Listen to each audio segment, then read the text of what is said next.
Welcome to The Growth Project, a podcast brought to you by AMPLOS. Really excited to be here for this conversation today with Dr. Nate Thom, Director of the Neuroscience Program at Wheaton College. I knew you long before you were the director of anything, though. So hopefully we'll get to some of those stories today. But Nate, thank you for taking some time to join us today. Yeah, honestly, Drew, it's a pleasure to be here. I was delighted when you reached out, and I'm glad to reconnect and get a chance to kind of talk about how our work overlaps. Awesome. Well, just for the benefit of our listeners, I do want to start with kind of helping frame up how do we know each other, right? And so you're doing these awesome things in academia and publishing research and leading students. But long before you were doing those things, we met back in Athens, Georgia. We were both in graduate school. I think we probably met about 20 years ago now. It Yep, would have been about maybe 2006-ish. Does that sound right? yep, that sounds right. Can I say go dogs, even though I see you've got your Tennessee colors on and I've got my Wheaton Oh, colors on? I don't know. I did. I'm not sure why I'm wearing the orange shirt today, but I felt right for whatever reason. Yeah. Yeah. So we met almost 20 years ago. You were pursuing your PhD in exercise psych, and I was there doing kind of that hybrid program that I did in counseling and sports psych. And I think we first met around kind of around triathlon, correct? Yep, I think that's right. So there was a brand new triathlon club at Georgia, and I had just finished a pretty intense season of triathlon training at the University of Wisconsin. They actually had a triathlon class there that I took, and then the next year was a teaching assistant for. And so when I saw the advertisement for this new triathlon club, I thought, well, I'll see what's going on there, see if I can help out. And yeah, I think that's where we connected initially. Yeah. And I just remember at that stage of the game, like your friendship was valuable to me so much on a personal level. But then also on the triathlon stuff, I was getting into it, but I had no clue what I was doing. And you knew everything there was to know about triathlon. So I remember pinging you with question after question about everything from how to like improve my stroke in the pool to nutrition. Yeah, you were a wealth of knowledge on all things triathlon for sure. Yeah, well, we were maybe opposite there. I was slow, but I knew a lot, and you were fast and you didn't know anything. I did not know anything. That is absolutely true. Well, so why don't we start there? Like, talk a little bit about when you were, undergrad at Madison and kind of clarifying your path of what you wanted to pursue graduate wise in terms of education. How did that come together of figuring out what you wanted to go study? Yeah, that's a great question. I'll try and be brief about it. So I started in microbiology and immunology, and really was fascinated by the immune system. And I worked in the Comprehensive Cancer Center at Wisconsin for a while, 2.5, 3 years as a student, and always found myself asking different questions. So the our lab was trying to figure out how can we cure cancer, and my mind was constantly going to how can we prevent this. Mm, And that eventually led me to coursework in neuroscience and psychology and the connection between brain and body on the academic side. And then on the personal side, I had been a pretty active athlete in high school, but was not a Division I athlete. So a lot of that part of my life had gone away as an undergrad, and it started to come back and become a pretty prominent part of my life. I mentioned I took that triathlon class, did a number of triathlons, culminating in Ironman Wisconsin, the inaugural Ironman Wisconsin, and I could just sense, being active changed me. It changed me as a person, and I wanted to know more about that. And so after I graduated from Wisconsin, I stuck around and continued to take courses and found this crazy class called exercise psychology, mm. and just loved it, ate it up. It was all about brain body connection and how that promotes health. And I knew at that time, I've got to get more of this. I want to study this more. At the time, it was well, you remember, there were only probably a handful of folks doing that type of work around the country. Yes. And the University of Georgia there was a couple guys there doing what I felt like was cutting edge research on the effects of exercise on brain health.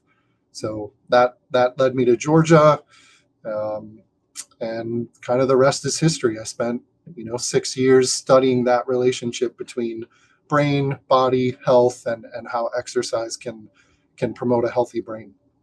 And let me interject this for the benefit of our listeners as well, because Nate's a humble guy. At that time, Georgia was without question like the place to be. Like it was, if people that wanted to pursue graduate education in this field, that's where you wanted to go. He'll love that I'm about to say this. Rod Dishman and Patrick O'Connor were two of the biggest names in exercise psych at that time, both doing research at Georgia. So it was a big deal that they said, yeah, sure, come on, come study with us. And so while there, I know that you looked into a number of different things in terms of supporting projects and working on grants, but I guess it would have been around that time that you really began to kind of narrow down on stress. Is that accurate of what you really wanted to look into? Can you talk about that? Yeah, yeah. So really, it was, I don't know if maybe not broader. It was a little bit more about, well, stress is the right way to think about it. So how do we think about the fact that people who are active tend to get depressed less, or Mm, tend to be less anxious, or tend to sleep better? What's the underlying mechanism there? How mhm. do they, and where I maybe zoomed in was, how do they manage their emotions well? And if they can manage their emotions well, can that change their mood? So at the time, we were still, and we still are, kind of exploring that continuum between emotions and mood. We know a lot about emotions and how they arise. We know less about how moods arise. And so I was trying to kind of study that relationship and how exercise might alter the underlying neurobiological processes that lead to better brain health. So broadly speaking, those are the questions that you all were pursuing and trying to understand. Yep, exactly. We had, at the time, we had a lot of evidence, that if you're active, you're less likely to get depressed, you're less likely to be anxious, you're probably going to sleep better, et cetera, et cetera. But we just didn't really understand why. We didn't understand the mechanism, and that was pretty fascinating for me. So you enjoyed the work there, worked hard. I mean, I'm sure there were days when, while working for some of the crew down there, maybe you didn't want to be at the epicenter of exercise psychology. Yeah, Heck, I remember that one summer, although it wasn't long, you pulled me in to do some data analysis stuff in the lab, and like I think I still I don't work in Excel a whole lot, but I think that summer like burned me out on Excel, and when I see Excel now, I'm like, oh gosh. yeah. Uh, but you all were producing really, really interesting work, which really was a great springboard for you to move to the next phase on your fellowship, correct? Yeah, yeah. So I did a lot of animal work as an undergrad, and then early in graduate school. Ended up transitioning to doing human neuroimaging, and along the way, met a bunch of folks in the military, and was just really impressed with them in terms of leadership and character, and also in terms of the research that they were doing. And so through some of the connections that I had made, that eventually led to a postdoc with the Navy. I don't know that you and I have ever talked about this, but I actually worked pretty hard to get into the Navy, into the Medical Service Corps. Um, Mm. that I think I that do remember this at least a little bit. Yeah. Yeah, that door didn't open, which in hindsight, actually, I'm grateful for. But through those connections, through that process, I ended up in a civilian contractor role, with the Navy in Southern California. And talk about, and you were there for 4 years, is that correct? Yep, yep. I was there for And 4. what were you doing while there, Nate? Yeah, that work was so rewarding, Drew.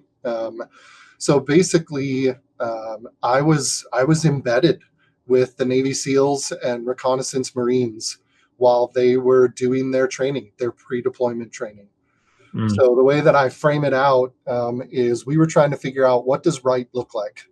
So we were studying the best of the best, tip of the spear, trying to figure out what made them tick, psychologically, neurobiologically, and then can we figure out the nature nurture question, right? Were they born that way? Is it the training that got them that way?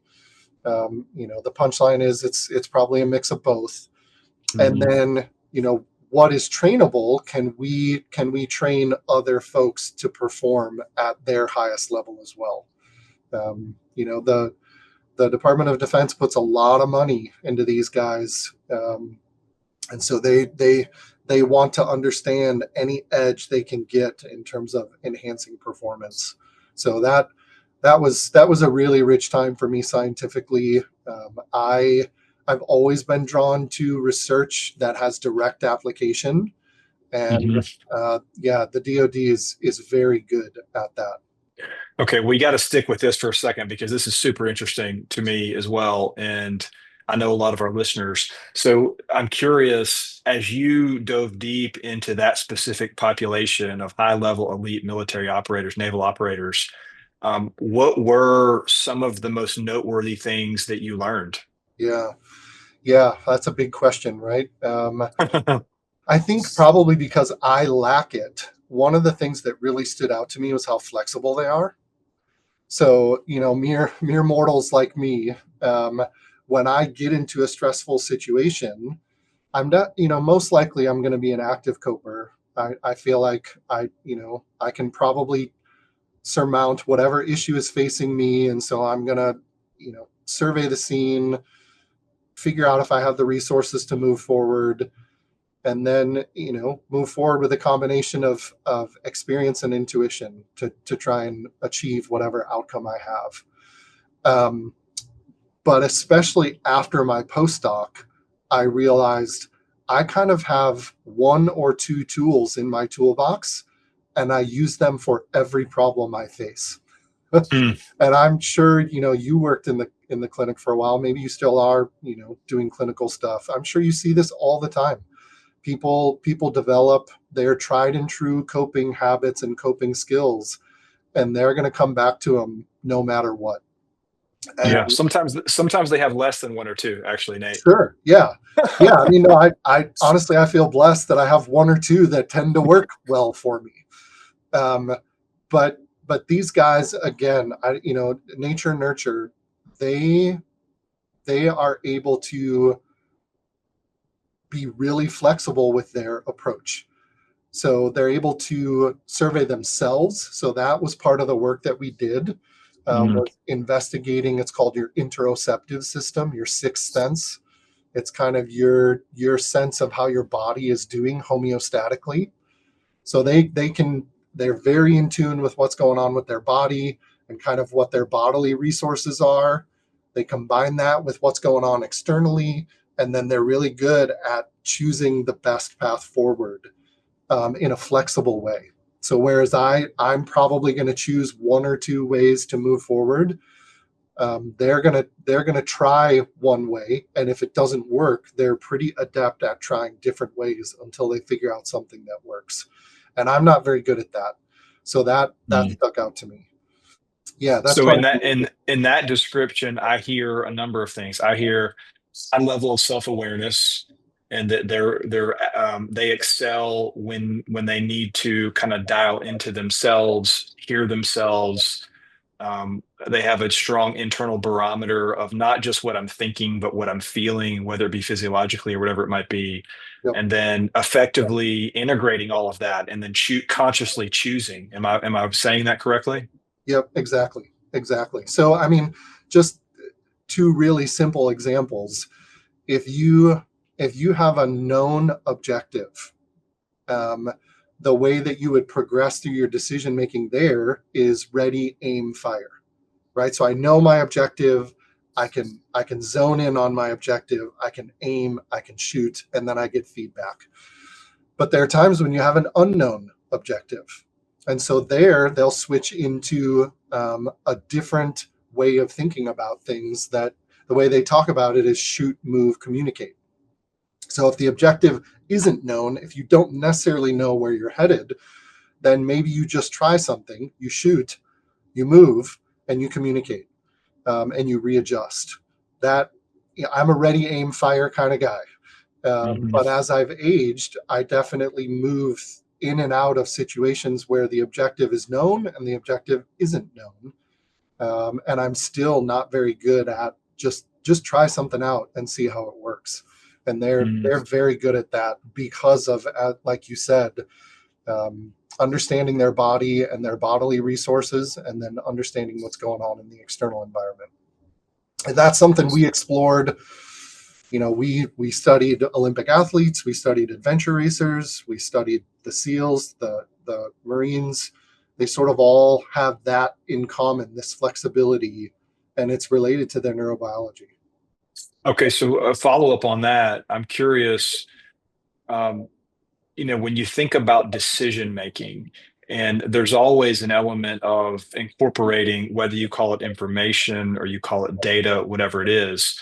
But as you make your best attempt to kind of clarify the picture of, hey, maybe I've got 40% of the data on this one, or I've got 60% of in my attempt to clarify the picture.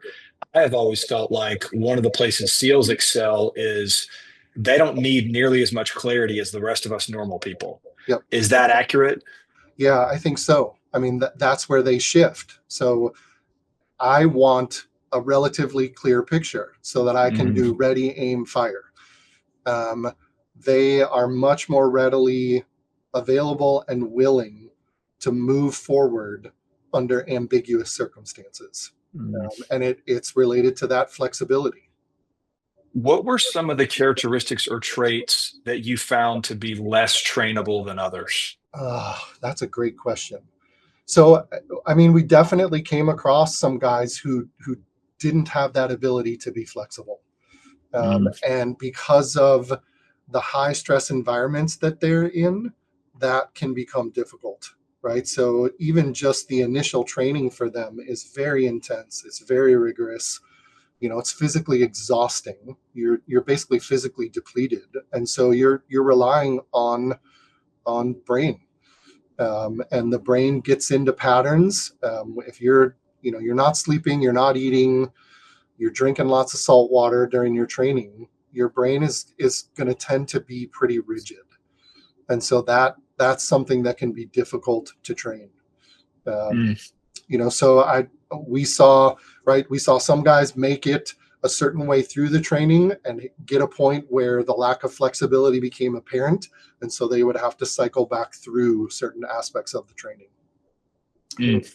In the end, they get them all there, or almost all of them there, but that the flexibility was the thing that struck me the most, and it's probably one of the ones that is pretty challenging to teach as well. Mhm.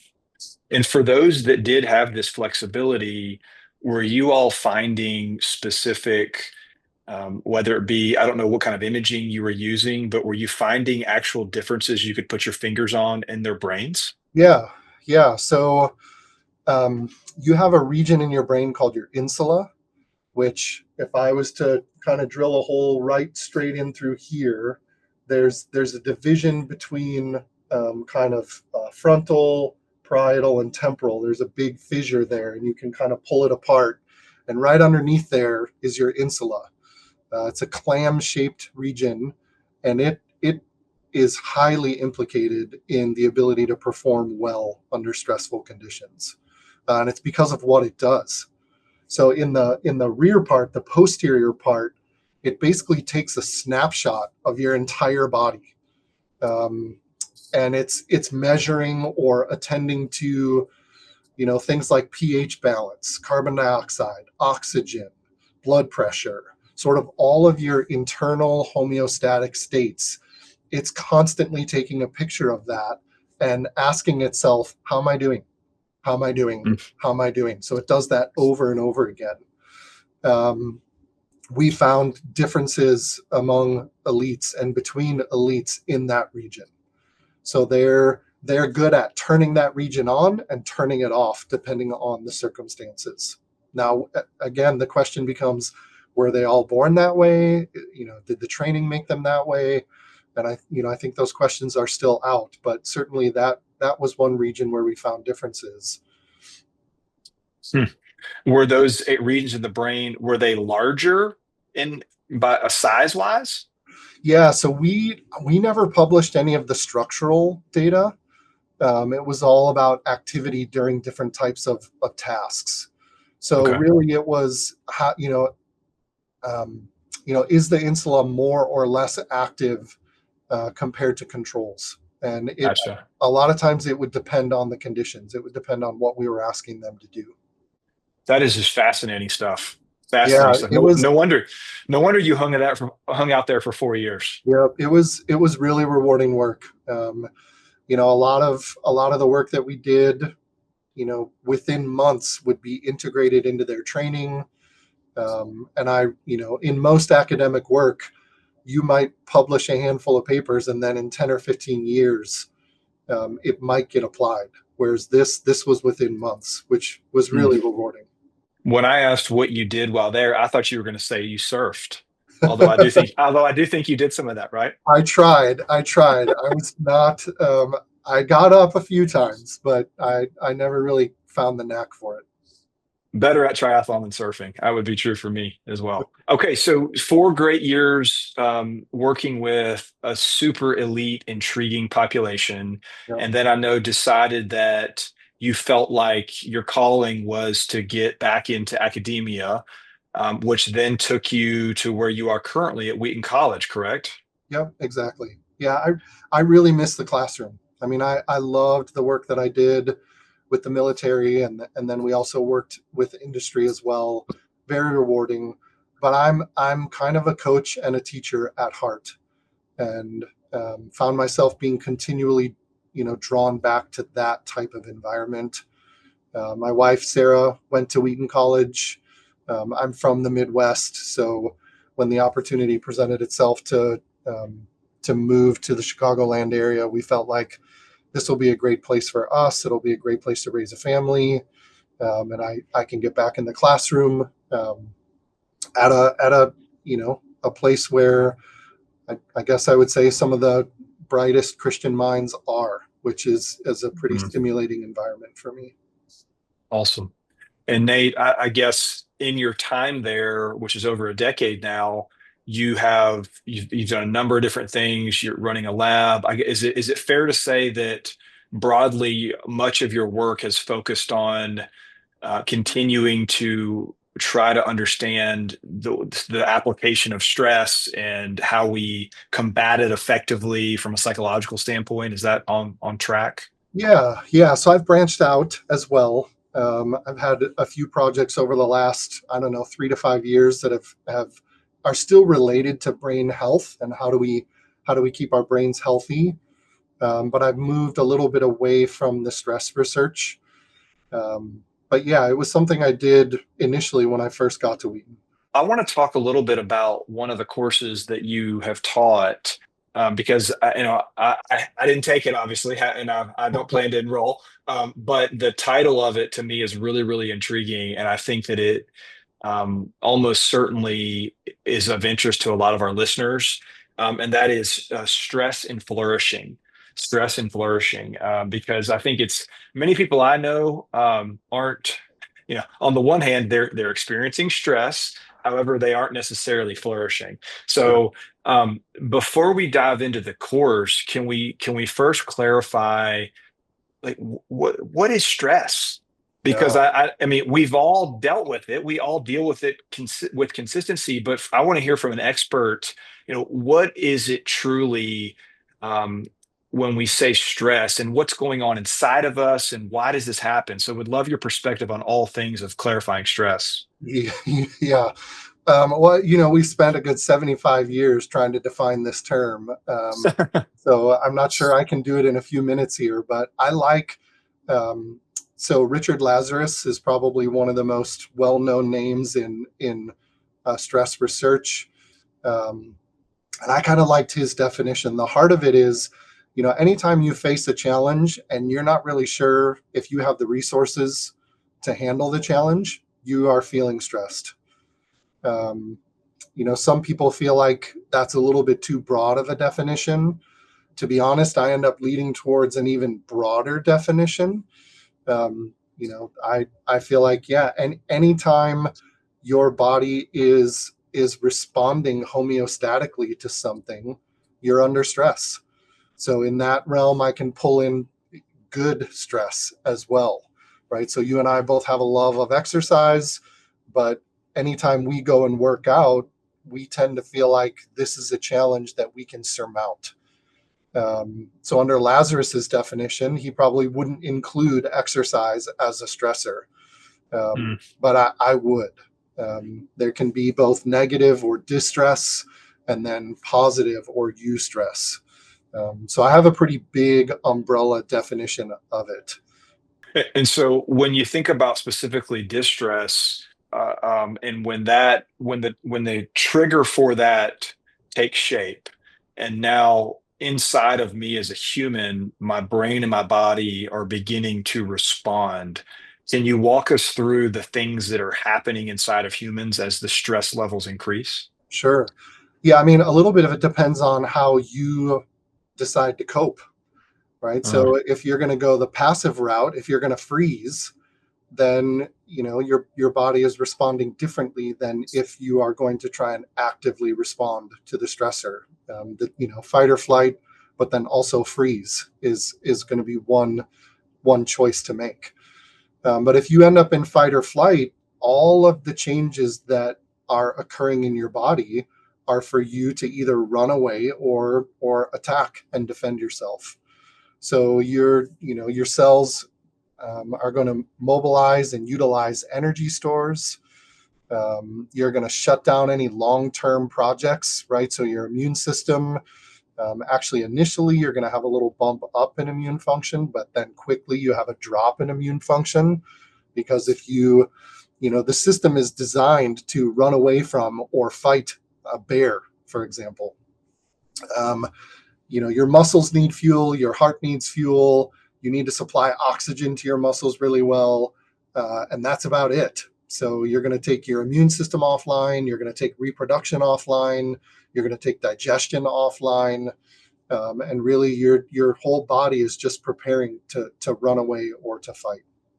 And as we think about what's going on inside of our body, do you think that's a common reason that people, because sometimes I think in its most extreme form, stress can be very triggering to panic in people.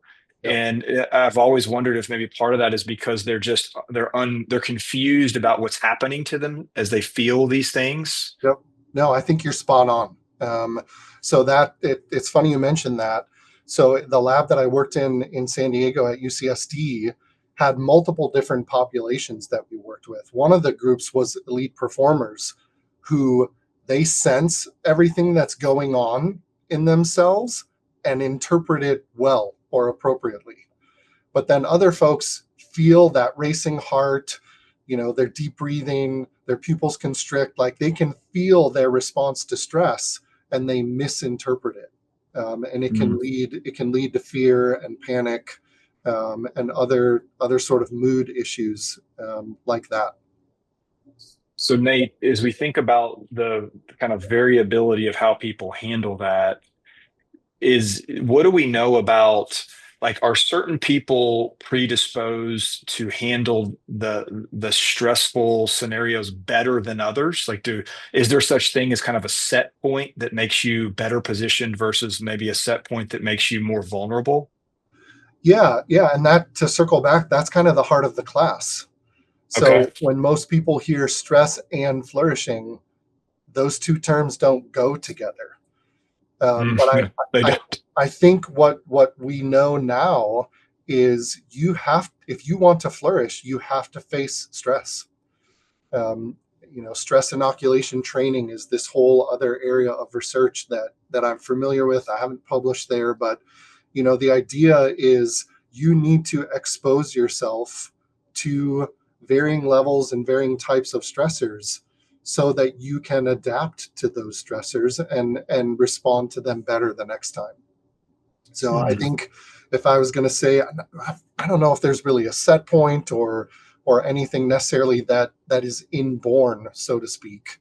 Although I do think, there are probably some personality characteristics that lend themselves better or worse to at least extreme stress. Mhm. A lot of it is about over the course of your life, have you been exposed to stressors, and were you able to cope well with them? And Hmm. if you weren't, do you process that and learn from it, and try and take a different approach the next time? So let's stick with that, and I'm going to ask you to maybe kind of discuss a little bit of a contrast here, and this might kind of pull on some of the stress and flourishing class, or it might not. But a term that we use or have used on our podcast in the past is a person's attempt to design their life a certain way, Mm. and I think we're all doing that, whether it's a conscious thing that we're doing or not. But we have objectives, whether they're stated or unstated, and we're designing our lives accordingly. So I'm curious, for someone who is managing stress reasonably well, maybe even flourishing when it comes to stress, how is that person designing their life? Like what is he or she doing with consistency that's facilitating that? Yeah, yeah. So, to be honest, part of it is realizing that you can only design so much, right? Okay. So, I definitely went through a season of life, and I think lots of people do, where you almost think you can hack your life into perfection, Mhm. ultimate efficiency, ultimate performance. Um, we're not built like that. So, what maybe the first lesson to learn is you can only hack your life so far. And I think once you realize that and become a little bit more flexible about it, then you can you end up doing even better, so to speak. Hmm. But the way Let I me okay. Let go me for it. interject one thing real quick. Is Yeah. is what you're referring to there, is the way that plays out is that the person who is over indexing on design, design, design, hack, hack, hack, then goes so far with that they become rigid, and that when things inevitably pop up that they didn't account for, they just don't handle it well. Yeah, exactly. Right. So if you're so scheduled and so dialed into your rhythm and your routine, how do you respond to sickness? How do you respond to an injury? How do you respond to the inevitable challenges that are going to come your way? You've got to have margin for that. You've got to have room for that. And then you also have to have wisdom to know, okay, yes, I have this setback. I need to continue to push. Or, yes, I have this setback. I've got to pause for a little bit, rest for a little bit, and reevaluate what I'm doing. So, and this even relates back to the SEALs that you were talking about earlier, but now we're talking about more of a general population. Is flexibility the key trait that, as we think about people who seem to be managing stress well, would you say that's the key driver of that? Yeah, it's one of them for sure. You don't, you want to have principles, you want to have values, you want to have goals, right? You don't want to be so flexible that you really, Yeah. you don't have any direction. Um, but yeah, for really high performers or people that are under relatively significant stress, oftentimes a contributing factor to that can be a lack of flexibility. So the ability to say, here's where I want to go, and here's the path to help me get there. But I can't be so rigid, I like that word, that I can't handle any sort of detours. Mm. That that's just going to tend to multiply the negative effects of stress.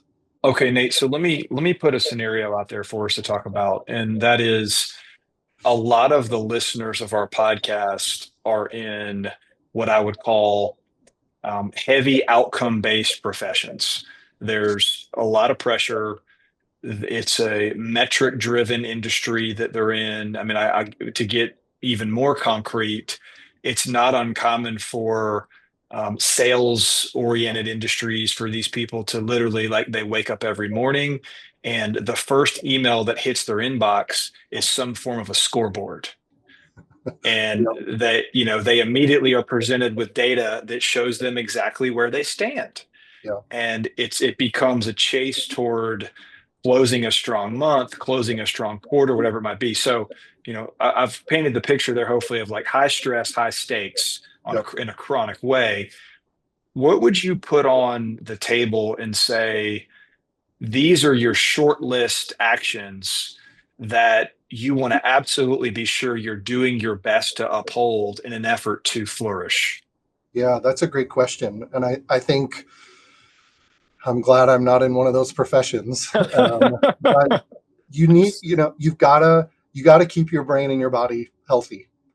And where that field is expanding, but I still think we have the best evidence really for three things. 10 years ago, I probably would have put exercise at the top of that list. Now it's probably in the middle or the bottom, again, of a short list. Um, Sleep is huge. So if you're not sleeping well, that is eventually going to catch up with you. So Mm, good sleep hygiene, I would probably put that at the top of the list. Um, Nutrition has bumped up considerably for me. So the saying that you are what you eat is actually true. Your body is made up of what you eat. And there are foods that are going to help your brain function optimally and foods that are going to hinder that. Now, both sleep and nutrition take time for you to feel those effects. So you and I both know behaviorally that can be tough. mm, If you don't have an immediate feedback loop for whatever mhm, behavior you are engaging with, you're going to tend to leave it behind. So what I tend to tell people is, if you can do it for 3 days, you can do it for 3 weeks. If you can do it for 3 weeks, you can do it for 3 months. And if you can have good nutrition and sleep habits for 3 months, you are going to notice considerable differences in the way that you perform. But mm. again, on the flexibility piece, sometimes you're going to have a bad night, right? I mean, we have devices, well, rings now. I was going to say watches, but you can just wear a ring that's going to give you all sorts of metrics about how you slept last night. You've got to take that into context. There are going to be a whole host of factors that affect your sleep. So, don't turn how you slept into another scoreboard, right? Definitely don't want to do that, but you want to be paying attention to it across weeks. Mm. But then the bread and butter, the one you and I studied, would be exercise, and Yeah. now you get quicker feedback. I mean, we everybody knows it, right? You feel pretty dang good after a workout, and Yep. you start to do that on a consistent and regular basis, and now you are implementing changes in your brain that are going to be very beneficial for you in terms of thinking clearly and performing well. So it'd be those three things. Okay. I had a mentor that said, you know, we don't have big glutes to sit on them. We have big glutes to use them to move. And so you got to get up, you got to be active, you got to move. Um, and then if you can dial in your sleep hygiene and your nutrition, you're going to set yourself up really quite well to have right now your body is positioned really well to perform well when you need it to. Mm. So, from a brain health standpoint, sleep is the top of that pyramid currently for you. Yeah, I mean, experts are going to disagree on what you would put at the top, but the more I read about sleep, I mean, it's the canary in the coal mine. If you're not Mhm. sleeping well, troubles are probably going to be headed down your way in the next month or two. Yeah. Well, and I think even although I'm not nearly as familiar with the research on this as you are, just intuitively, if I think about sleep versus exercise, if you begin to kind of get into your day following a poor night of sleep, your functioning is going to be negatively impacted much more whether or not you worked out that morning. Yep. I mean, ideally, you'd like to have them both, but if you had Yep. to have one or the other, you'd rather sleep well. Yep. And so there's a perfect example, Drew, right? So if we've got a 7 mile tempo run on the schedule for tomorrow, but we have a terrible night's sleep, let's maybe just go for a long walk with our spouse and the dog. Hmm. Um, there is a time to push, and maybe you need that tempo run.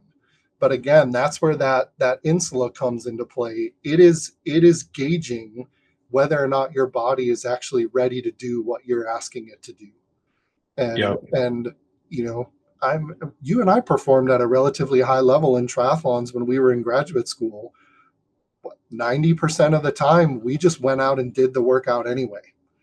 Yeah. And I think True. that I have learned over time, there were some times where I probably pushed too hard and was on the verge of injury or burnout, and actually ended up not performing at my highest level because I Mhm. pushed too hard. I lacked flexibility. I didn't recognize, oh yeah, my diet was terrible yesterday. Uh, I didn't sleep well. I need to shift and do something different tomorrow. Okay, I know we need to move toward a finish line here in a second, but there is at least one more question I want to get in here, and that is one of the more common things I hear when talking about stress with folks is I'll hear people say something like this. Um, I need to get rid of all of this stress I'm carrying around, or I've got to offload Yeah, all of this stress. And it's really what they're doing there is they're kind of like setting up this binary construct idea of like either you are or you aren't, which is not at all how we want people thinking about stress. So can you talk a little bit about how do we want people to understand what stress truly is and how it operates in their life? yeah, yeah. I think that's really common, and usually I try and crack some sort of joke. Right? Humor's a great resilience enhancing technique. Um, you're always stressed out. Life is Yeah. stress. And so you hit a fork in the road where you get to decide, well, how am I going to handle it? How am I going to approach this? Am I going to view it as a negative thing that I need to shed or get rid of? That I have not seen that work well. Unless you are just, I was about to say, unless you are just incredibly wealthy and you can sort of check out of real life. But even there, then I think issues of meaning and purpose start to creep in, and that Mm. creates stress. So, do you view it as a negative thing to be avoided, or do you view it as a potential opportunity for growth? So, I'm forgetting her name right now, but there's a really well known scientist who has this broaden and build hypothesis. Uh, Oh yeah. and the Is it idea, Kelly McGonigal? Is that who it you might is? be right. I Yeah, I forget. think it is. I think Yeah. I think she's out on the East Coast near you. I want to say UNC or Duke, one of those places. But the idea is if your initial framework can be, this is an opportunity for me, then you trigger all sorts of brain and physiological responses that generate creativity, that allow you to think and respond with both um, intuition and experience. Right? We just see much better outcomes if you approach and perceive stress as an opportunity to grow instead of something to be avoided, because you can't. Mhm. It's just Yep. not feasible. I mean, I think what you're saying right there, that is it. That's the key is it's what is my mindset and my general stance or positioning on when stress begins to elevate in my life. Yep. And it's all I always talk about how you must think about that more in the form of a continuum and a lot less in terms of kind of this binary on off, right, yes or no type thing. Yep. Yeah, and I don't want to minimize what people are feeling. I feel it too. I mean, Sure, we I'm all I'm, do. I'm the chair of a big department at a pretty good school. I've got four young kids, right? I mean, I there are days when I think I don't know how I'm going to manage all of this. And thankfully, with some time and some wisdom, I've realized, well, I don't necessarily need to manage all of it. Hmm. I can pick and choose and be wise about the things that I can accomplish for today, but still trying to view it as that opportunity for growth. I think that Yeah. really is key.